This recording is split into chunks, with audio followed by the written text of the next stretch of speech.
Hey filmmakers, I'm going to show you how to get the new Blackmagic Pocket Cinema Camera 6K all set up and ready to film right out of the box on day one. I've had the Pocket 6K for a month, and when I first got it, there were a lot of settings and things that I had questions on, so I'm hoping to help you guys get those cleared up and get ready to get out there and start shooting today. So we're gonna dive into a couple different menu settings and things that you really gotta get dialed in so that your videos look the best. Now, this camera is already pretty much set up and ready to do video. It's extremely intuitive. You probably already know all these things if you watched other videos on this camera. Now, I'm coming from the Sony cameras, and I'm actually using two of them right now to film this video. I won't be getting rid of my Sony cameras. I will be starting to use the Blackmagic for all of my larger productions and client work from here on out. Before we dive into the settings, let's talk about what came in the box and what you actually need. So, of course, you got the camera and the battery. Those are pretty much the two essential things that you really need out of the box. They gave you a camera strap. I don't know why you would use this if it's a cinema camera. You're not gonna be taking stills with this, so toss that out. It came with a couple different adapters, so if you don't live in America, obviously grab the one that you need. It also comes with a power adapter for plugging it directly into the wall. Definitely hang on to that because you know already this is known for notoriously bad battery life, and we'll get into that a little bit later on. Besides those things, there's really nothing else you need in the box except for the SD card that allows you to download a license of Davinci Resolve if you don't already have it. So let's dive into the menu system and get this thing all ready to film. So to get into the menu, so you click on this little hamburger icon, at least that's what they call it in coding. That'll bring up the main menu. Here's where you're gonna decide which resolution to shoot at. So if you bought the 6K, chances are you wanna shoot at the biggest resolution possible. But you have to shoot it in Blackmagic RAW, you can't do ProRes. So just keep that in mind. If you don't already know how to use Davinci Resolve, you're gonna have to learn how to use it to edit BRAW files. Or maybe you can use the brand new plugin that's in Premiere Pro that allows you to edit BRAW. But if you're using Final Cut Pro 10, like I am, you cannot open BRAW files in there. There's a whole nother step and process to that, and I'll actually talk about that in an entirely different video. And then let's talk about the ratio here. Now, 12:1 will make the file size the smallest possible for this camera, but it is going to give up a little bit of information. Now, I've filmed in it and I haven't really noticed a drastic difference between filming in 12:1 ratio or the 3:1 ratio, which is a much, much larger file size. So if you're working on a project and you just want somewhere in between, I've found that the 5:1 or 8:1 ratio is really nice to film at. Now, of course, you can switch over to ProRes, and that will allow you to edit the files in any program, and especially well in Final Cut Pro 10 that reads ProRes fantastically. So of course you have high quality, which is the largest bit rate possible, and it's going to create the largest files, or you can do light, which I found to work very good. It gives me a great file and a nice small file size, and of course you can go even smaller with proxy. But I recommend light or 422 if you're gonna shoot in ProRes. Again, on the 6K, you can only shoot in 4K if you wanna do ProRes. Next, let's talk about picture profiles. If you came from Sony like myself, you know that there are a ton of picture profiles, like 7, 8, or even 9. And so when I got to this camera, I was like, well, what's a picture profile? Like, what am I shooting in? And there's actually only a couple options. You're gonna arrow over to the right on the record menu, and it's gonna be underneath dynamic range. Now, I recommend that you shoot everything in film. Film is gonna give you the flattest picture profile possible, the most amount of dynamic range, and the most color information for you later in post-production.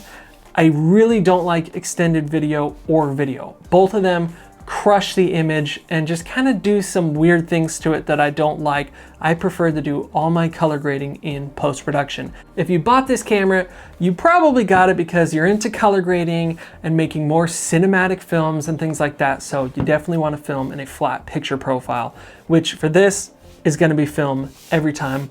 Don't mess with any of the other ones. And you can't even adjust it any more than that. It's just film. If you came from Sony, you know that once you get into a picture profile, there's a whole ton more customization options and things like that to really dial in. On this one, there's nothing. Just tap film and you're ready to go for your picture profile. Now, it's already set to 23.98 frames per second by default out of the box, so I'm gonna leave it there. The next part is, where are you gonna record your media to? So you could use CFast cards or SD cards, but I recommend getting an external SSD. That's gonna give you the most amount of data possible and the fastest bit rates and the fastest transfer speeds later when you're hooking it up to your computer. So I highly recommend one of those. And I'm using the 1 terabyte from Samsung. It's the T5. It's the most popular. It's what pretty much everyone is using with this camera right now.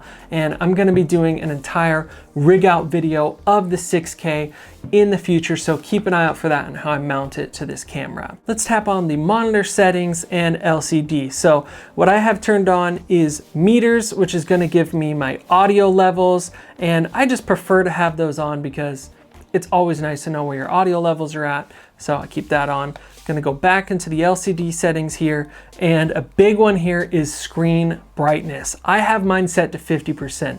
We all know the battery life on this thing is horrific. So if you're keeping it at 100%, your battery life is gonna die just that much faster. And this thing is not that bright to begin with. So if you go anywhere beneath 50%, honestly, it's just very difficult to see.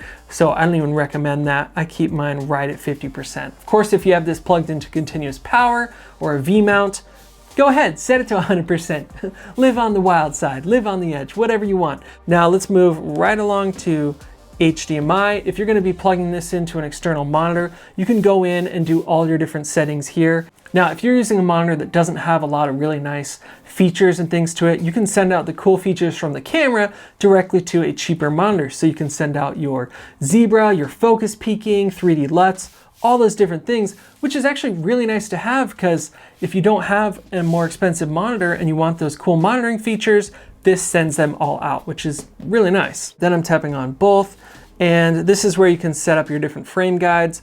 I was shooting something in widescreen, so I have it in 2:3:9:1 ratio, which is your widescreen. But if you want something more standard, you can put it in 16:9. It's not gonna actually give you any frame guides because that's the dimensions of this monitor. And then for focus assist, I set it to high, and the color to red because it's the easiest for me to see. I'm colorblind, and that color pops out nicely for me. And then I also set the focus assist to peak, and then the zebra levels, I have it 95%, but if you're doing skin tones, you're gonna wanna dial that down to about 75%, and that'll help you expose for the skin a lot nicer. Now, let's get into audio. I don't touch anything there. You can just keep moving along.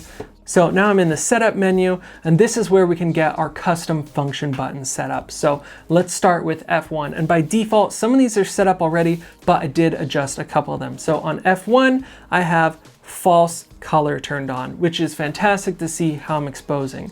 Then you tap on F2, and I have display LUT because I'm using LUTs with this instead of seeing everything really flat in that film picture profile. And then the cool thing about this is you can have display LUT for just the HDMI out, or the LCD and the HDMI, or just the LCD, and it's really easy to change.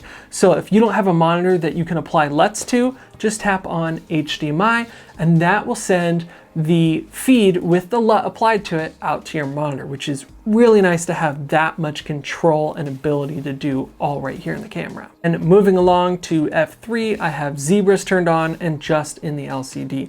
Now there are other settings that you can go through. You can make, hot buttons for white balance, ISO, things like that.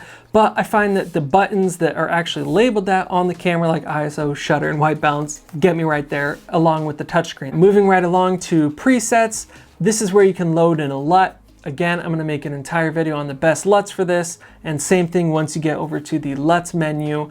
If you're wondering, when I apply this LUT, is that gonna bake it into my footage? The answer is no. It's just so that you can visually see what's happening on the camera, but when you actually get it into your computer and upload the footage, it'll all still be flat, and you can apply whatever LUT or color grading you want later on. Now, once you've tapped on it, you gotta be sure to actually tap on the check mark button in the lower left, and that will apply the LUT.